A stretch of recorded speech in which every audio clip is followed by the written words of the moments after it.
5:22 Pilipinas, nagbabalik po ang Panahon TV. Ito naman po para maging masaya ang ating morning dahil nga po wala na si Bagyong Yolanda at maganda ang panahon, mas pasayahin po natin ang ating umaga sa pamamagitan ng inyong mga top 5 photos na sinend nyo sa amin. Alright, unahin nga po natin ang kuha ni Kent Eribal. Ito pong first 2 photos, kuha po yan ni Kent. Diyan po yan sa Batangas. Makikita nga po natin ang napakagandang beach. Naku, masarap talaga mag-beach, lalo pat ngayon ay gaganda na nga ang lagay ng ating panahon. Ang third photo natin galing kay AJ Fausto, kuha po yan sa Isabela.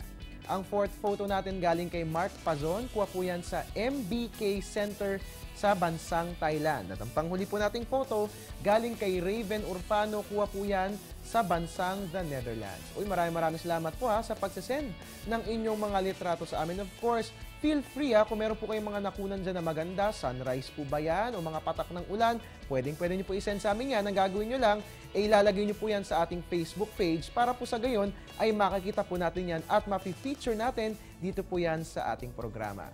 Alright, silipin na po natin ngayon ang aasahang lagay ng panahon sa mga susunod na 3 araw. Narito nga pong 3-day weather forecast ng Pag-asa.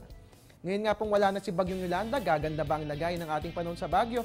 Well, ang kasagutan, magiging maganda nga po ang ating weather simula po yan bukas, magpapatuloy po yan hanggang sa Wednesday. Metro Manila po, makararanas po tayo ng partly cloudy skies pero pagsapit po ng hapon o gabi, asahan po natin ng isolated rain showers or thunderstorms. Bukas po yan, magpiprevail po yan hanggang sa Wednesday. Metro Cebu, magiging maganda ang ating weather bukas pero magiging maulan po ang ating Tuesday at Wednesday, so dalhin po natin ang ating mga payong.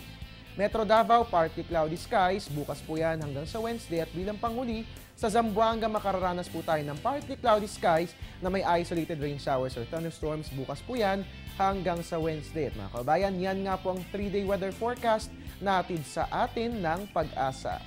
Magbabalik po ang Panahon TV makalipas ang ilang mga paalala.